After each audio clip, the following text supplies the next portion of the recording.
میں پیدائشی طور پر ایک آنکھ سے اندھا تھا، مگر دیکھنے میں بالکل ٹھیک لگتا تھا۔ یہ بات میرے ماں باپ کے علاوہ کسی کو معلوم نہیں تھی۔ میرا نام علی رضا تھا اور میرا تعلق لاہور کے ایک غریب گھرانے سے تھا۔ میرے ابو سائیکل مرمت کا کام کرتے تھے اور امی گھر میں کڑھائی کرتی تھی۔ میں اسکول جاتا تھا مگر دوسرے بچے میرا مذاق اڑاتے کہ میں غریب گھرانے سے ہوں اور میرا کچھ نہیں بن سکتا۔ میں اکثر غصے میں آ جاتا، لیکن میرے ابو مجھے ہمیشہ صبر اور شکر کی تلقین کرتے۔ ایک دن میں نوکری کی تلاش میں در بدر پھر رہا تھا کہ گلی کے پیچھے راستے میں کندھی فقیرنی زینب بیٹھی تھی۔ اس نے مجھے آواز دی اور کہا کہ تمہاری دولت تمہارے پیچھے چل رہی ہے۔ میں حیران رہ گیا۔ پھر اس نے کہا کہ تم بھی میری طرح ایک آنکھ سے اندھے ہو۔ یہ بات سن کر میں کام کیا، کیونکہ یہ راز صرف میرے پاس تھا۔ میں اس کے پاس گیا تو اس نے مجھ سے کہا کہ مجھ سے نکاح کر لو، تمہاری زندگی بدل جائے گی۔ میں نے لالچ میں آ کر سوچا اگر فائدہ ہوا تو ٹھیک، ورنہ چھوڑ دوں گا، اور میں نے نکاح کر لیا۔ جب مجھے گھر لے آیا تو اسے ایک پرانے کمرے میں بٹھا دیا، لیکن جب واپس گیا تو وہ غائب ہو چکی تھی، اور وہاں ایک عجیب حقیقت سامنے آئی کہ وہ فقیرنی نہیں بلکہ ایک خاص آزمائش تھی۔ وقت گزرتا گیا، میں اپنے ابو کی نصیحت پر عمل کرتا رہا اور اسکول میں بچوں کے طعنے سن سن کر بھی صبر کرتا رہا۔ ایک دن میں نے ان سب کو جواب دینے کی بجائے مسکرا کر کہا کہ مجھے اپنے باپ پر فخر ہے جو حلال رزق کماتے ہیں۔ اس بات پر سب حیران رہ گئے۔ استاد نے بھی میری تعریف کی۔ پھر میری زندگی میں بہتری آنا شروع ہو گئی، مگر اچانک میرے ابو اور امی ایک حادثے میں دنیا سے چلے گئے اور میں تنہا اکیلا رہ گیا۔ میرا گھر ویران ہو گیا اور میں مکمل طور پر ٹوٹ گیا، لیکن میں نے ان کی نصیحت یاد رکھی اور اپنی زندگی کو سنوارنے کا عزم کیا اور صبر شکر کے ساتھ آگے بڑھنے کا فیصلہ کیا۔ ان دنوں میں آندھی آئی اور میں ڈر کر کمرے میں چھپ گیا، بچوں کی طرح روتا رہا۔ ماں باپ کے بغیر زندگی کچھ بھی نہیں ہوتی۔ یہ بات ان کے جانے کے بعد سمجھ آئی۔ محلے والے ایک مہینے تک میرا خیال رکھتے رہے، پھر آہستہ آہستہ سب نے ہاتھ اٹھا لیے۔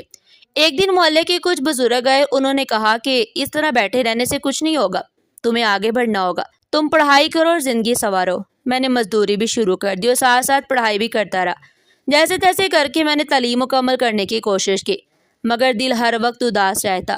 میں اس محلے سے نکل جانا چاہتا تھا کیونکہ وہاں رہ کر ہر یاد تازہ ہو جاتی تھی۔ میرے ابو کے ایک دوست تھے، رحیم انکل، جو دوسرے گاؤں میں رہتے تھے۔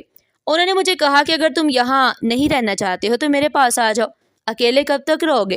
میں نے ان کی بات مان لی اور اپنا چھوٹا سا گھر بیچ کر ان کے ساتھ چلا گیا۔ رحیم انکل ایک بہت ہی اچھے انسان تھے۔ وہ اسکول ٹیچر تھے اور غریب بچوں کو مفت پڑھاتے تھے۔ انہوں نے مجھے بھی اپنے گھر کے فرد کی طرح رکھا ہوا تھا۔ وقت گزرتا گیا، مگر میں ابھی تک والدین کے صدمے سے باہر نہیں آ سکا۔ میں اکثر خاموش رہتا تھا اور کسی سے زیادہ بات نہیں کرتا تھا۔ رشتہ دار پہلے ہی ہم سے دور تھے کیونکہ ہم غریب تھے، اسی لیے ابو نے بھی ان سے تعلق کم کر لیا اور اپنی چھوٹی دنیا میں رہنے لگے۔ رحیم انکل نے بھی مجھے اکیلا محسوس نہیں ہونے دیا، وہ ہمیشہ حوصلہ دیتے تھے۔ ایک دن میں نے سوچا کہ اب مجھے اپنی زندگی خود سنبھالنی چاہیے اور کہیں الگ رہنا چاہیے، لیکن رحیم انکل نے مجھے جانے نہیں دیا۔ اسی دوران ان کی بیٹی میرے لیے کھانا لے کر آتی تھی اور میں اس کے بارے میں سوچنے لگا تھا۔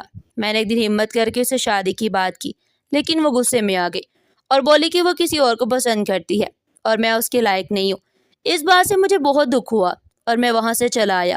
پھر میں نے ایک دوسرے علاقے میں جا کر رہائش اختیار کی اور نوکری تلاش کرنے لگا، مگر ہر جگہ ناکامی ہوتی رہی۔ کبھی کام ملتا اور کبھی ہاتھ سے نکل جاتا۔ ایک دن بھوک اور تھکن کی وجہ سے میں بے ہوش ہو گیا۔ جب آنکھ کھلی تو میں گھر میں تھا، وہی عورت جس نے مجھے رہنے کے لیے کمرہ دیا تھا۔ اس نے پوچھا کہ کیا ہوا؟ میں نے کہا کہ میں کئی دن سے بھوکا ہوں اور کام بھی نہیں مل رہا۔ وہ میرے لیے کھانا لے آئی اور مجھے ماں جیسا پیار دینے لگی۔ میں وہاں رہ کر روز نوکری ڈھونڈتا رہا، مگر قسمت ساتھ نہیں دے رہی تھی۔ اسی دوران میں نے پھر اسی گلی میں اس اندھی فقیرنی کو دیکھا جو مجھے بار بار آواز دے رہی تھی۔ وہ کہتی تھی کہ تمہاری مشکلیں ختم ہونے والی ہیں۔ میں اس کی بات کو نظر انداز کرتا رہا، مگر ایک دن اس نے پھر کہا کہ تم بھی میری طرح ایک آنکھ سے اندھے ہو۔ یہ بات سن کر میں کام گیا کیونکہ یہ راز کسی کو معلوم نہیں تھا۔ میں اس کے پاس گیا اور اس کے قدموں میں گر گیا۔ وہ بولی کہ مجھ سے نکاح کر لو، تمہاری زندگی بدل جائے گی۔ پہلے میں نے اس کی بات کو مذاق سمجھا، مگر پھر لالچ میں آ کر میں نے اسے نکاح کر لیا، اسے گھر لے آیا۔ میں نے اسے ایک پرانے کمرے میں بٹھایا، مگر جب میں واپس آیا تو وہ فقیرنی نہیں تھی بلکہ خوبصورت لڑکی بیٹھی ہوئی تھی۔ میں نے حیران ہو کر پوچھا تم کون ہو؟ تو اس نے کہا کہ میں ہی وہ فقیرنی تھی، مگر اب حقیقت سامنے آ گئی ہے۔ میں یہ سن کر حیران رہ گیا اور مجھے کچھ سمجھ نہ آیا اور میں وہیں بے ہوش ہو کر گر پڑا۔ جب ہوش آیا تو میں ایک بہت بڑے خوبصورت بنگلے میں نرم بستر پر لیٹا ہوا تھا۔ میں نے خود کو چٹکی کاٹی کہ شاید میں خواب دیکھ رہا ہوں، مگر سب کچھ حقیقت تھا۔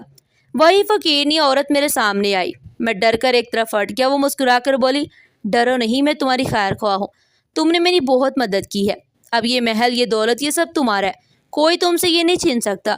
میں ابھی بھی یہی سمجھ رہا تھا کہ میں خواب میں ہوں، مگر وہ بار بار کہہ رہی تھی کہ یہ حقیقت ہے، خواب نہیں ہے۔ میں نے پانی پیا اور اپنے چہرے پر چھینٹے مارے اور اسے پوچھا کہ تم فقیرنی عورت سے اتنی خوبصورت لڑکی کیسے بن گئی؟ تو اس نے کہا کہ میں اصل میں ایک پری ہوں۔ میں ایک جگہ سے گزر رہی تھی جہاں ایک اور شخص مجھے فریب دے رہا تھا۔ سب لوگ اس کے قریب جانے سے ڈرتے تھے کیونکہ اس پر جادو تھا اور وہ عام انسان نہیں تھا۔ میں نے اس کی مدد کرنے کی کوشش کی مگر وہ مجھ پر حملہ آور ہو گیا اور میں گہری کھائی میں گر گئی۔ وہ شخص دراصل ایک جادوگر تھا جو عورت کا روپ دھارے ہوئے تھا اور لوگوں کو دھوکہ دیتا تھا۔ اس نے مجھے اپنے جادو سے قید کر لیا تھا اور مجھ پر ظلم کرتا رہا۔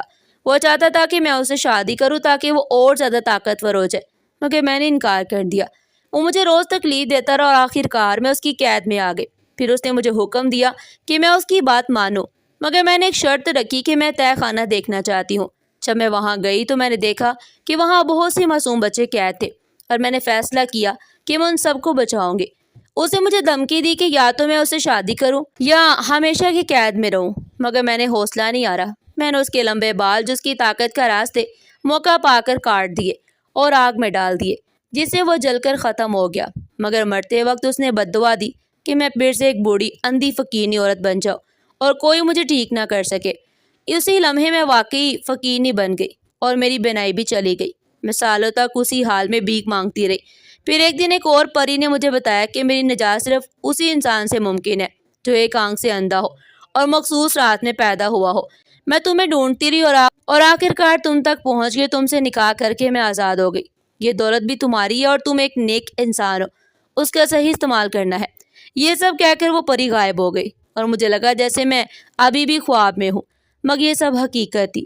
کچھ دن بعد رحیم انکل اپنی بیٹی کے ساتھ میرے گھر آئے اور میرے حالات دیکھ کر حیران رہ گئے۔ ان کی بیٹی نے مجھ سے معافی مانگی، شادی کے لیے ہاں کر دی، مگر میں جان چکا تھا کہ وہ صرف دولت کی وجہ سے بدل گئی ہے، اسی میں نے انکار کر دیا۔ پھر میں نے نادیہ سے شادی کر لی جو اس گھر کی کرایہ دار عورت کی بیٹی تھی، جو ہمیشہ میرے ساتھ کھڑی رہی تھی اور مجھے سچا ساتھ دیا تھا۔ اب میں ایک فیکٹری چلا رہا ہوں جہاں غریب مزدوروں کو عزت اور بہتر تنخواہ دیتا ہوں، اور میں ہمیشہ اس نیک پری کا شکر ادا کرتا ہوں جس کی وجہ سے میری زندگی بدل گئی۔